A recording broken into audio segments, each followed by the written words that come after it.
Last time we spoke about the end of the battle over Vella La Vella, the continued offensive against Finschhafen, and some special operations. The naval battle of Vella La Vella saw the last fight over the island, and another successful evacuation. Over on New Guinea, the fight for the Finschhafen area continued to rage on, but ultimately, it was crashing to a bit of a halt for the Allies as they moved cautiously and awaited further reinforcements before taking the fight to places like Saddleburg. Then we spoke about some special operations to explode mines against enemy ships at Singapore Harbor, a new network of Coast Watchers, something like Coast Watchers 2.0, and the Japanese finally cracked down on poor little Portuguese-held Macau. Some ships were blown up, some unfortunate souls were captured in ATEP, and the Japanese basically made Macau a protectorate. This episode is On to Shaggy Ridge.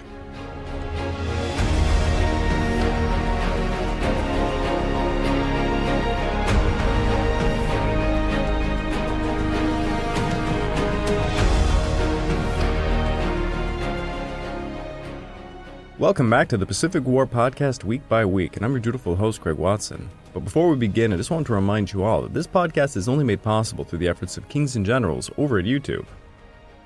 Perhaps you want to learn a bit more about World War II? Kings and Generals has an assortment of episodes on World War II and so much more, so go give them a look over at YouTube. So please, subscribe to Kings and Generals over at YouTube and continue to help us produce this content by checking out www.patreon.com/kingsandgenerals. And hey, don't forget about our sister podcast over at The Age of Conquest, The Fall and Rise of China podcast, written and narrated by me.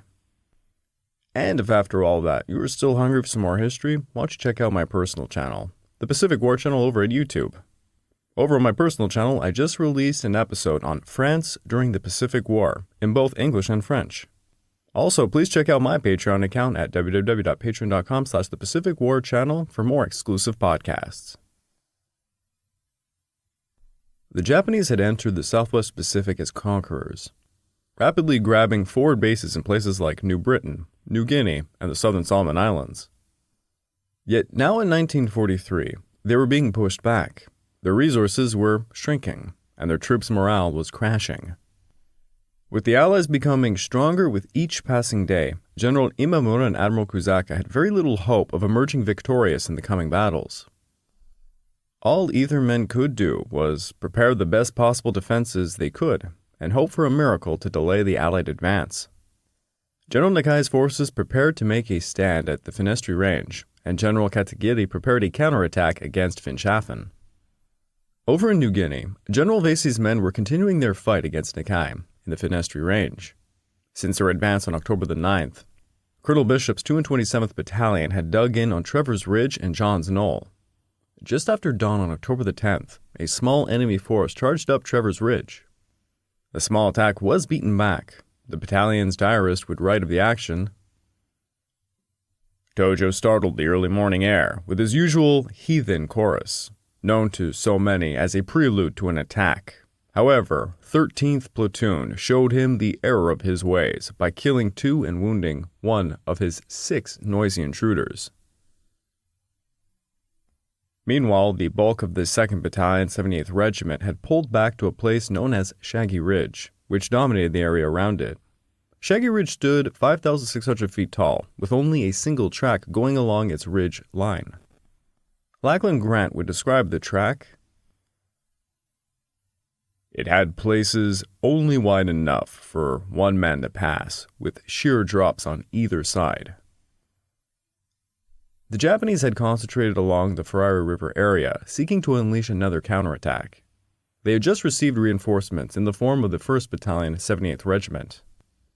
Company 3 were sent to Gurumbu, Company 4 to Buganan. Companies 1 and 2 went to help out the 2nd Battalion, while one company began to attack Australian supply lines at Palier's Hill.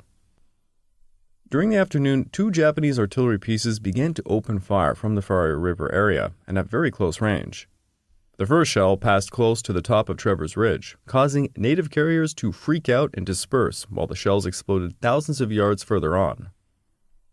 By 2 p.m., Babadze Ligo, acting as FOO, noticed the gun flash and launched a counter-battery against it using a 25-pounder at a range of around 8,000 yards. He successfully silenced the mountain guns for quite a while. The Japanese guns would fire later that afternoon at nearly point-blank range, hitting the battalion's area causing 8 casualties, but Legault once again silenced the guns.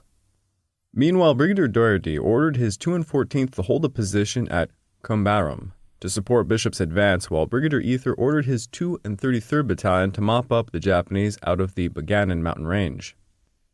The 2 and 33rd quickly advanced up a track going 4,100 feet high into the Baganan Mountains. At 5 p.m., Kitty Hawks strafed the Japanese positions at the crest of the ridge, and a boomerang dropped a message on the advancing men that told them the Japanese were in foxholes and trenches immediately overlooking them. During these aerial attacks, the Japanese tried to fire back using machine guns and rifles, but while doing so, apparently they did not see a forward company of the 2 and 33rd closing in around them. The 2 and 33rd crept up the ridge under the cover of darkness as the Japanese were completely unaware. They were too busy during the daylight hours focusing on the Kitty Hawks.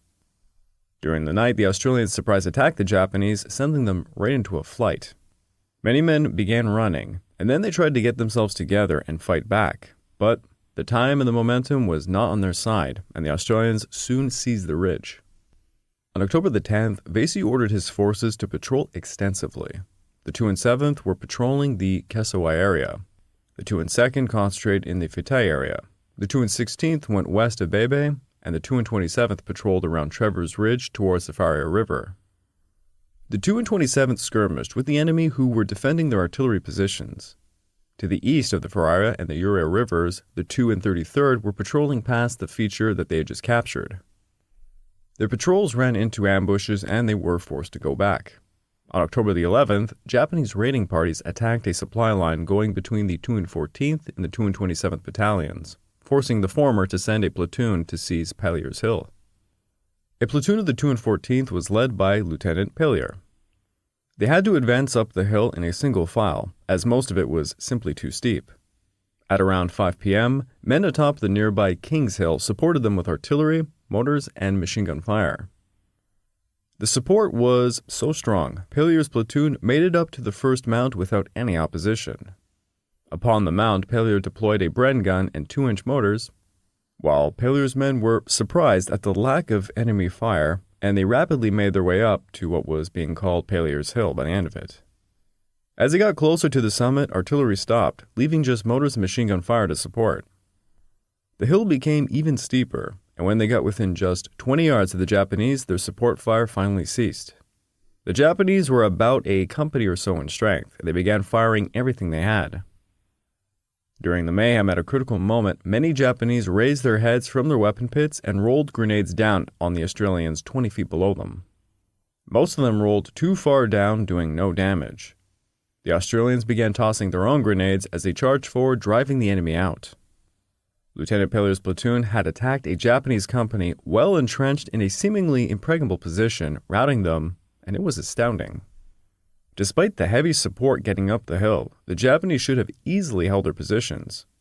Pellier lost just 3 men dead and 5 wounded, including himself, while they killed an estimated 30 Japanese and captured a vital piece of ground to keep their supply line running. The capture of Pellier's Hill was of a great relief to Doherty, who watched the thing personally.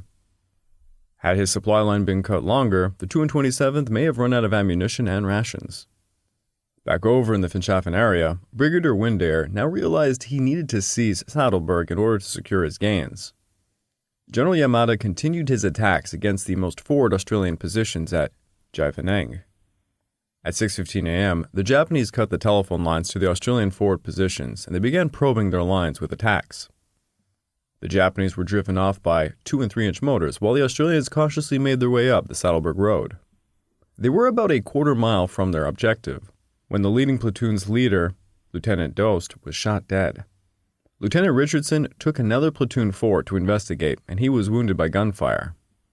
By this point, the defensive lines had repulsed numerous attacks. Both sides were taking heavy casualties, but the Japanese were failing to stop the advance. Still, the 2 and 43rd were forced to dig in around 400 yards from their besieged company. After the technical fall of Finchafen, Windair assigned most of his brigade to defend the southern portion of it while the 2 and 17th advanced north to capture Kumawa. Windair was realizing the dual tasks were simply too much for his meager forces, but luckily for him, Generals Herring and Wotton held a meeting at Leh on September the 30th, where they decided to reinforce him with General Heavy's brigade. General Heavy's men would secure Finchafen and then perform an offensive against Seo. On October the 1st, General Blamey decided the time had come to give Herring a rest. He appointed Lieutenant General Leslie Morsehead's 2nd Corps to take over the New Guinea offensive. On October the 7th, Morsehead arrived at Dobodura, and Herring departed for Port Moresby and then Australia. He would never return to the front lines. It was supposed to be General Ivan Mackay that would relieve Herring, but he ran into squabbles with General Douglas MacArthur over reinforcements for Finchafen. The junior officers felt Mackay should have forced the issue and enlisted Blamey for help, but ultimately both were set aside for Lieutenant General Sir Leslie Morsehead. Prior, Mackay had convinced Blamey that Herring was becoming increasingly difficult to work with as a result of stress and fatigue, which led to Herring's relief. Blamey maintained his faith in Herring, who would retain command of the 1st Corps on the Atherton Tableland, where he could train his men in amphibious warfare for the next operation. But Herring's period of active service was all but over. Herring had given able service in a high appointment through a year of fierce campaigning. He quite simply could use the rest. Herring assumed he would come back to relieve Morsehead, but in February of 1944 he would be appointed Chief Justice of the Supreme Court of Victoria instead. Back over at the front, the Australian commanders decided it was necessary to capture the Tammy Islands. The 2 and 32nd Battalion departed Lae on October the 2nd, arriving at Wanam Island. Major Mollard took command of the battalion and received another company called the Denny's Force, consisting of a Raider detachment, pioneers, motors, signals, and a section of 6.50 caliber machine guns, 2 LCMs, and 14 LCVs from the 52nd EBSR. When the men landed at Wanam Island, they were greeted by 4 friendly natives waving their arms. An interpreter spoke to the natives, who told him there were no Japanese on the islands. Then the natives took a few men with some paddling canoes around Kalal and Wanam Islands, showing them indeed there was no Japanese. The natives were then rounded up, 74 in all, and asked to help establish a radar station on Kalal. The natives had very little food because of the terror from bombers and strafers in the area. These poor people had actually been living in some caves and dug out coral instead of their traditional huts. Apparently they were treated very well, and they helped the work effort. And you know what? It's not often said, but the native populations made a huge difference in the Pacific War. You keep hearing me say things like native carriers and such. Well, the war was literally thrust onto these people, most of whom were just going about their peaceful lives. The Japanese often showed brutality. It's not as if it was 100%, but statistically, the Americans or Australians in the Pacific were much more well known for being favored by the natives, particularly in New Guinea. Sometimes it pays off to just be nice. Now, the following day, the 217th departed Colombe on an extremely difficult route ironically named Easy Street. And I can't stop hearing that song from Negan in The Walking Dead. If you know it, you know it. Dumb random fact, I read that comic series, and I'm a little disappointed how the show went. I never really finished the show, but the comic series was pretty excellent. Easy Street went towards Kisawa and then Kumawa. David Dexter described it as, "It was so steep and muddy that on one occasion, 2 tractors were attached to one Jeep, but they were all bogged down." The Australians were surprised to see no enemy attacks against Jivaneng, at this time at least.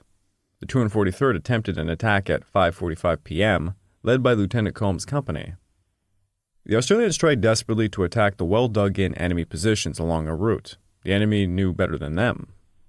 Soon the company became pinned down and casualties were mounting.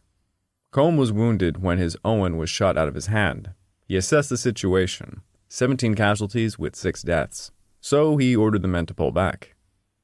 The 243rd by this point had a total of 47 casualties, with 14 deaths and 5 missing. The 243rd had failed to make a breakthrough again, thus the decision was made to have their forces evacuated. To the north, the 2nd Battalion 80th Regiment had burst into the scene, advancing through Wario and Gurika. Fearing the Japanese threat to Scarlet Beach, the 2 and 3rd Pioneers and the 2 and 2nd Machine Gun Companies were sent to contain the enemy. By this time, the 2 and 17th Battalion had just reached Easy Street Junction. Windeyer had wanted them to hit Kumawa, as it seemed one of the most likely places the Japanese would have retreated to from Finschhafen. However, he also knew the new threat required additional forces, so he divided the 217th into two groups. Two companies led by Major Pike and Captain Sheldon detached and formed a separate HQ under Major McLaren to stop the Japanese from attacking Scarlet Beach, while Colonel Simpson led the remainder to Kumawa. On October the 4th, suddenly the enemy eased up on both fronts. The surrounded company of the 243rd took the opportunity to break out and go to the east. Patrols began reporting that the Japanese had also withdrawn, so the bulk of the 243rd gradually moved to reoccupy Jiapheng. Meanwhile, McLaren's 217th Detachment attempted their first attack against the enemy.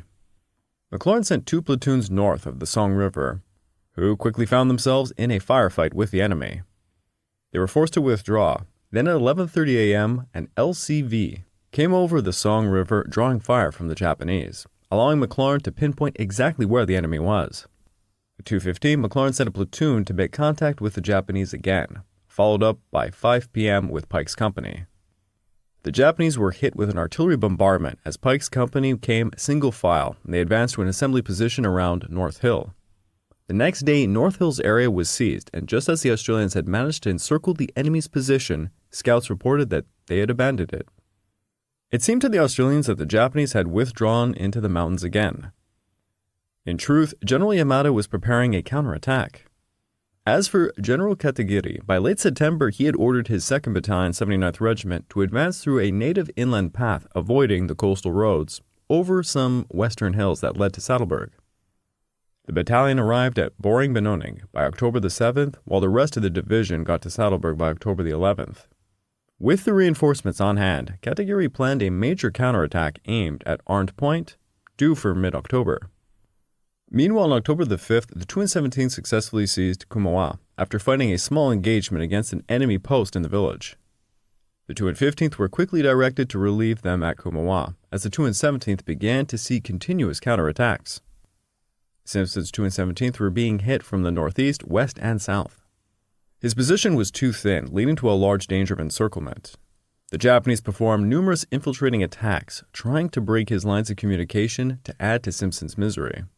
The supply of ammunition and rations being carried by natives along a track were being delayed heavily by torrential rain. The native carriers were likewise in danger of enemy fire. It seemed evident the Japanese were quite alarmed at losing Kumawa. On October the 6th, Yamada's 3rd Battalion 80th Regiment successfully severed the communications between the company and her HQ by taking a position on a track between them. For 3 hours, the Japanese had made several assaults on Kumawa, until 1 p.m. when the track was reopened and a telephone line was quickly relayed. The Japanese continued their harassment, but then the 215th arrived and they turned the tide against them. The men were low on supplies as the heavy rain made it impossible for jeeps to advance up the track to Kumawa. Since the 5th of October, the 217th had been eating meager amounts. By the 8th, they had nothing left. Windeyer felt because of the lack of supplies, he had to halt the advance of the 217th and 215th. The 217th Battalion diarist, describing the defense of Kumawa, would write, "The enemy caused us no trouble, but our stomachs did." Colonel Grace likewise turned down an offer by Windeyer to arrange an airdrop because he believed that the Japanese did not yet know of his men's presence in Kumawa. This would lose him the chance of intercepting any belated parties moving towards Saddleburg along the track from Tiramoro. On October the 9th, McLaren decided to capture a vital feature in front of Jiapheng, known as the Knoll, to improve his tactical position. I guess they just kind of ran out of names or something. McLaren opened up the attack with artillery, as Sheldon's company performed an encirclement maneuver led by Papuan scouts to sneak platoons 10 yards from the Japanese positions. Suddenly at 11:10 a.m., the forward platoons unleashed fire on the Japanese and charged their outposts. As the men charged the knoll itself, only a single Japanese would be seen as countless had fled, leaving. By 1 p.m., Sheldon's company were digging in on the knoll where they had found 60 Japanese foxholes. The Japanese launched a counterattack beginning with a bugle call and the usual screams as they charged within 5 yards of the Australians' new defensive positions. Grenades were rolled down the knoll and automatic fire kept them at bay until the Japanese finally backed off. At 6:45, the Japanese attempted a second counterattack, this time as a full company, but they were likewise repulsed. The next day saw more Japanese counterattacks against the knoll. The defending Australians reported hearing them scream, "Yeah," to which they would scream it right back at them. Apparently, they also heard them scream, "Ho."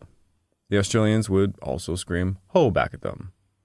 The Japanese were also sending many patrols to search for viable approaches for the upcoming counteroffensive, while they awaited reinforcements and supplies. The Australians noted the considerable enemy movement, believing a large number of Japanese reinforcements were due to arrive from the north.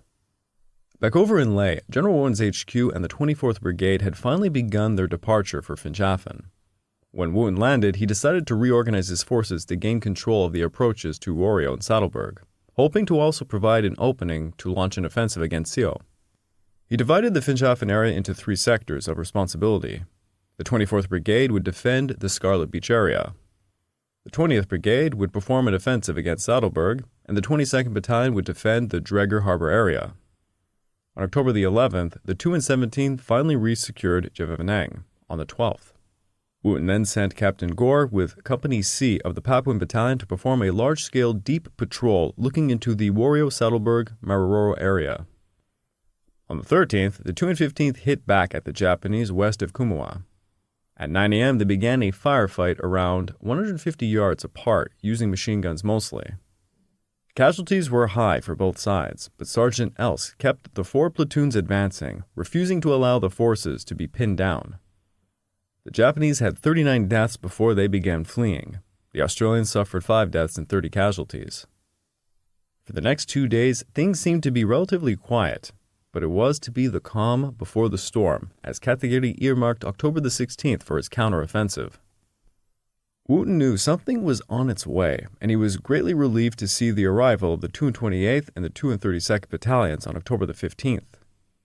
However, he was also quite bitter about the lack of cooperation between the Australians and the Americans, which he believed prevented them from quickly reinforcing Finschhafen. By the 15th, Wotton had 2/3 of his division in the area, and a signal from Morset informed him that the general headquarters had ordered the 26th Brigade from Leh to Finschhafen at 30 hours' notice. It was heartening news, but it also contrasted strongly with the protracted negotiations allowing for the 2 and 43rd to go to Scarlet Beach by the end of September. It was also indicative of the gravity of the situation. Various commanders had learnt very brutal lessons. The Japanese were given a chance to seize the initiative. General Nikai would write to Blamey on October the 20th, "Through not being able to reinforce quickly, the enemy has been given time to recover, and we have not been able to exploit our original success. Through the piecemeal arrival of reinforcements, the momentum of the attack has not been maintained. As was proved in the Leh operations, the provision of adequate forces at the right place and time is both the quickest and most economical course." Windeyer received orders to coordinate the defenses of Langmak Bay and to, quote, "hold ground at all costs." He was to perform a defense in depth, maintain a mobile reserve, organize coast-watching stations, and beach defenses. Wotton went to work ordering the forces to put up positions on track junctions in the Bunga area, North Hill, all of the high ground going 2 miles west of Scarlet Beach through Jevevenang, Kumawa, Tiramoro, Budawang, Logawang, and for the 532nd EBSR base at Dregger Harbor. The Allies were preparing for a major storm. Over at the Finestries, on October the 11th, General Morset had just flown in for the first time to Dampu, where he told Vasey that because of administration limitations, there could be no further advance into the mountains for the time being. The following morning, Colonel Bishop's 2 and 27th over at Trevor's Ridge were hit by Japanese mountain guns. At 10:45, the 2nd Battalion, 78th Regiment launched an assault against their position. The attack was supported by 5 woodpeckers, that is referring to the Japanese Type 92 heavy machine gun, alongside 2 mountain guns, motors and light machine guns as well. Trevor's Ridge and John's Knoll got the full bombardment treatment. Then the Japanese charged, tossing grenades with fixed bayonets overrunning the Australian positions on the lower early slope. However, this lower slope could be hit hard from the crest above, so the Japanese soon found themselves in a mayhem of fire, and they were dislodged rather quickly. After the vicious attack, Bishop sent reinforcements to John's Knoll, allowing the lost positions to be regained. 4 more attacks would be launched during the early afternoon, at a great cost to the Japanese. Bishop's men repulsed them all, but he began to worry about his ammunition situation. In the forward areas, he had only 2 Vickers guns and a 3-inch motor. The Vickers were being used to counter the Japanese heavy machine gun fire, and the motor had only 18 bombs left, placed up on John's Knoll. When the enemy had reached within 20 yards of the Australian positions during the first assault, Sergeant Eddy rushed forward to direct 12-inch mortar bombs upon the enemy, causing absolute havoc, winning the day. With ammunition running low and no sign of a supply train coming, Bishop wondered if the next attack would beat them off their high ground. Bishop's men went to work searching the dead Japanese. Teams were collecting ammunition from the dead, from the HQ and from units of Trevor's Ridge, rushing it all to John's Knoll. The positions on John's Knoll were obviously dangerous, and the men knew all of them were likely to be pulled out if no supply train came. To relieve the pressure on John's Knoll, Bishop sent 2 platoons to launch a counterattack against the enemy's right and left flanks. Lieutenant Payne's platoon took to the right, and Lieutenant Trenery took to the left. Payne's men were climbing 20 yards up a razorback when they saw the enemy and began firing. Payne recalled this. Things got a bit sticky, so we withdrew down the hill a little, then made our way back to the end of the razorback. Payne's men withdrew a bit, but continued to harass the enemy, who greeted them by rolling grenades down the razorback. Over to the left, Trenery's men cautiously moved around the rear of the Japanese forward troops attacking John's Knoll, and they launched a 16-grenade attack, killing many. In the confusion and terror, the Japanese dispersed, running straight into Australian gunfire. With just 5 men, Trenery had cleared a track to John's Knoll, while 5 other of his men cleared another track in the opposite direction. Trenery would report, both groups clearing the track ran backwards and forwards, shooting at opportune targets. Private Blacker had killed 5 Japanese shooting his Bren from his hip. Private May killed 4 Japanese before taking a hit himself, and most of the men on average killed 2 Japanese each. Trenery's men would come back to John's Knoll estimating they had killed 24 Japanese with small arms and just a bunch of grenades. During the late afternoon, a company of the 227th also advanced northeast of John's Knoll, who could hear the platoon counterattacks going on. At 5:30, upon hearing heavy fire from some of the high ground east of John's Knoll, they launched an attack and quickly overran a woodpecker position. Lieutenant Cook, leading the company, would write this. I met Mac, and he gave me all he knew, so I pushed forward to contact the enemy. I handed 5th Platoon over to Sergeant Underwood, commonly known as Underpants. The Japs were expecting us, for they opened up with their woodpecker. And did they whistle, but the boys kept pushing on. I sent Sergeant Yandel round on the right flank, while a section from B Company and Corporal Fitzgerald went around on the left. Well, Yandel's section on the right did a wonderful job and made it possible to wipe out the woodpecker. The boys must have killed 20 or so Japs on the first knoll, and by the way they bawled, you would think they were killing 100 of them. We continued along the ridge for another 100 yards when 3 LMGs opened up on us and inflicted our first casualties.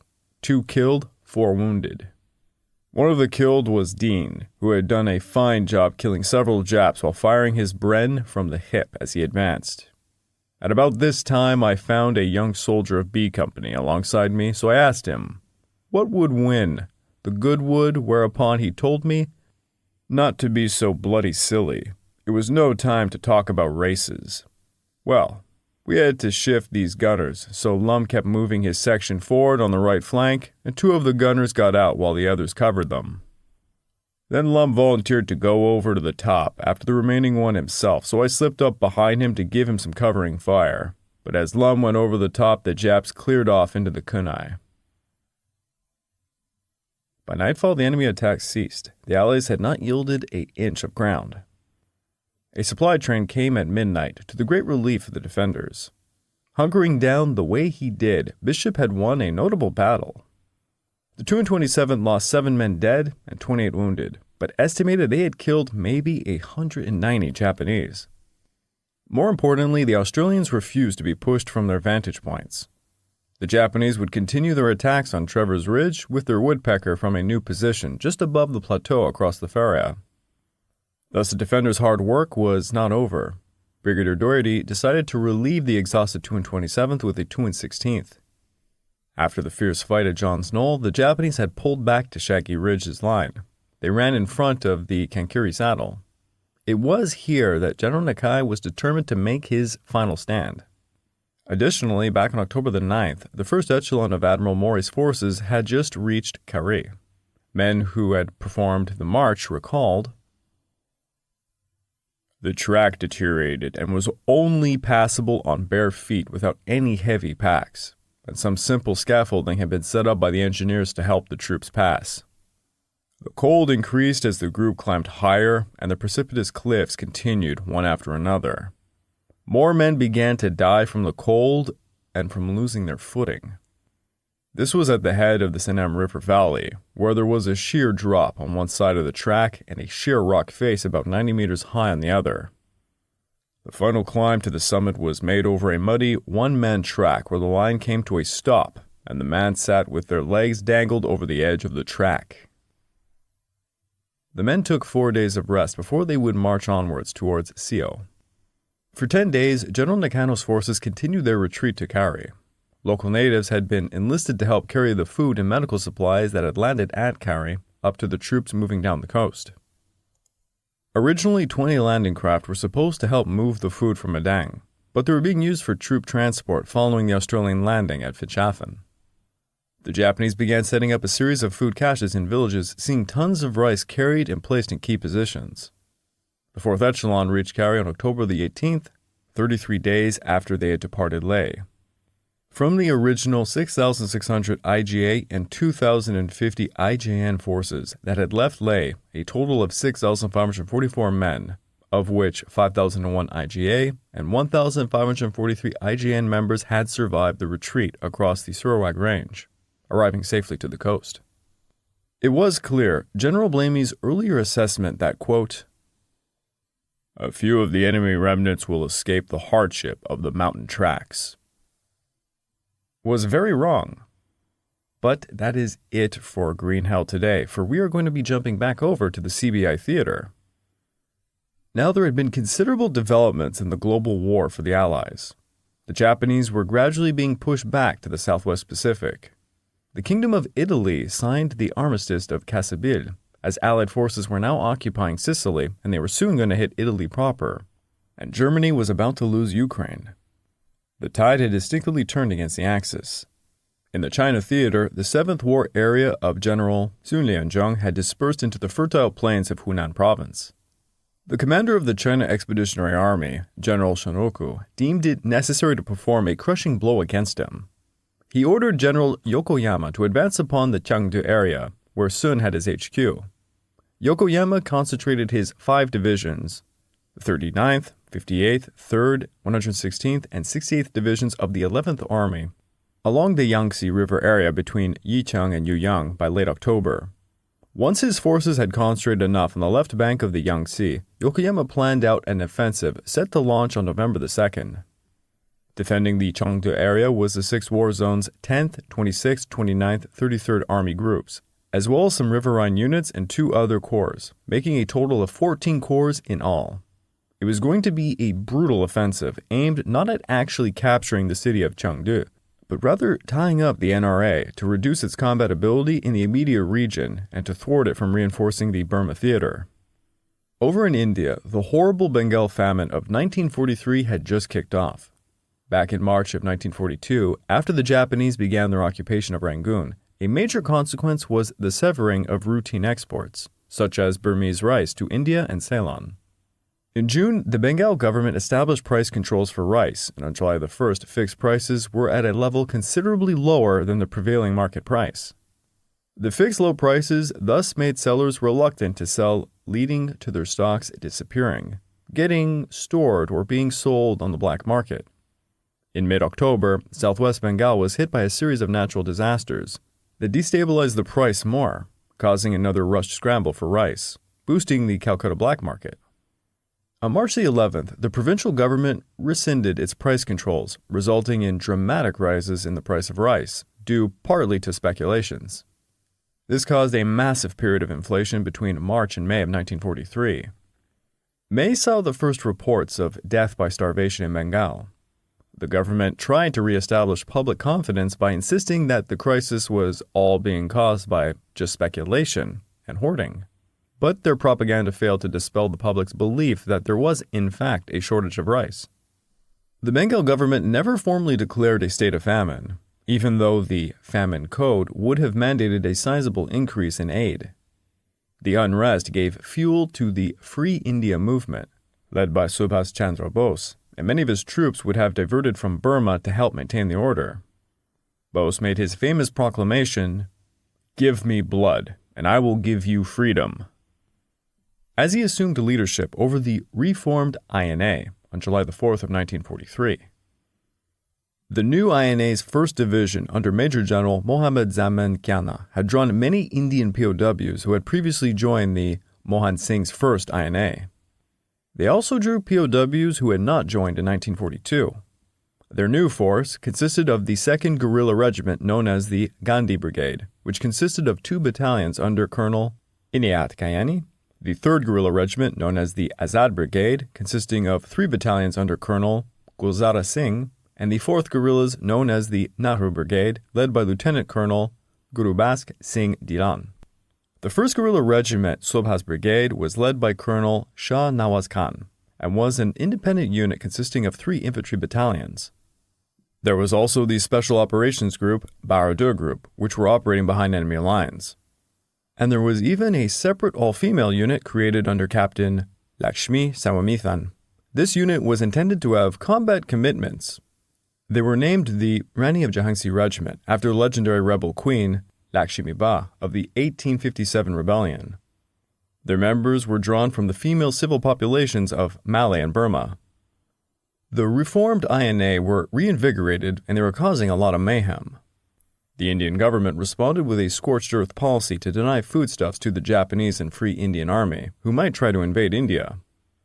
They established a foodstuff scheme to manage the distribution of goods, ensuring that those in high-priority roles such as civil servants, police, and the armed forces received top priority.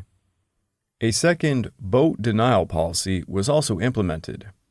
Under this policy, the Army confiscated approximately 45,000 rural boats, severely disrupting riverborne movement of labor, supplies, and food. This cost the livelihoods of boatmen and fishermen. Leonard G. Pinnell, a British civil servant who headed the Bengal government's Department of Civil Supplies, told the Famine Commission that the policy, quote, completely broke the economy of the fishing class. Transport was generally unavailable to carry seed and equipment to distant fields or rice to the market hubs. Artisans and other groups who relied on boat transport to carry goods to market were offered no recompense. Neither were rice growers nor the network of migratory laborers. The large-scale removal or destruction of rural boats caused a near-complete breakdown of the existing transport and administrative infrastructure and market system for the movement of rice paddies. No steps were taken to provide for the maintenance or repair of the confiscated boats, and many fishermen were unable to return to their trade. The Army took no steps to distribute food rations to make up for the interruption of supplies. Meanwhile, military buildups caused massive displacement of Bengalis from their homes and farmlands which were used to construct airstrips and camps. Nearly the entire output of India's cloth, leather, silk, and wool industries were sold off to the military, leaving the rural population to suffer through what was called a cloth famine. President of the Ramakrishna Mission in Bombay of July 1943 would report this: the robbing of graveyards for clothes, disrobing of men and women in out-of-way places for clothes, and minor riotings here and there have been reported. Stray news have come that women have committed suicide for want of cloth. Thousands of men and women cannot go out to attend their usual work outside for want of a piece of cloth to wrap around their loins. The Bengali population suffered tremendously, with the arrival of 500,000 or more Burmese refugees bringing hungry mouths the diseases like dysentery, malaria, smallpox, cholera, all needing food, clothes, medical aid, and other resources. This stressed Bengali past its max. Despite all of this, Bengal continued to export rice to Ceylon for months, even after the famine was apparent.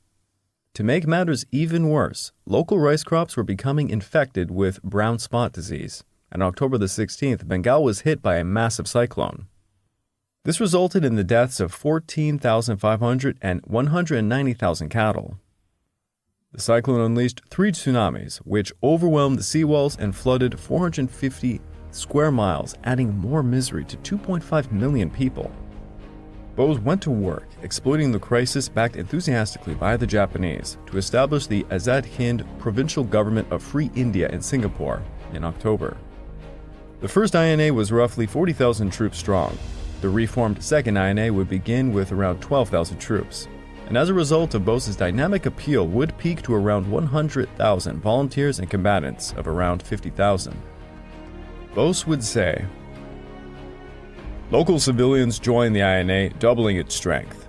They included barristers, traders, and plantation workers, as well as the Kudabadi Sindhi Sorankars, who were working as shopkeepers. Many had no military experience." It is also estimated 20,000 Malayan Indians and another 20,000 ex-Indian Army members volunteered for the INA. In the end, an estimated 2 to 3.8 million Bengalis died out of a population of 60.2 million. They died of starvation, malaria, and diseases brought on from malnutrition, population displacement, and a lack of health care.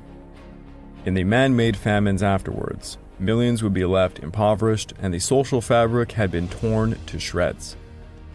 Nearly 1.6 million families disintegrated. Men sold their farms and left home to work or join the Indian Army.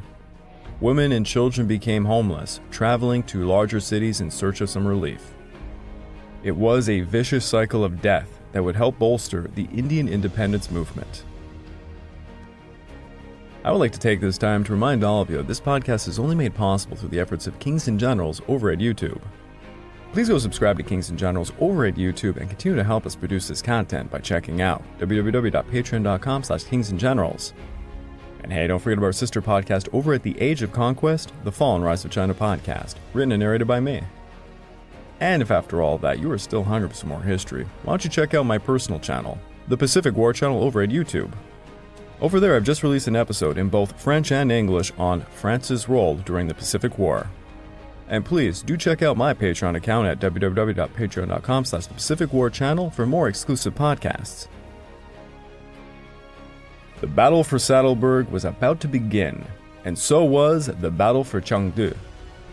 Within India, a horrible man-made famine led to tremendous devastation, and in turn, this helped bolster Subhas Chandra Bose's Indian National Army. Japan was given a rare chance to obtain a powerful ally.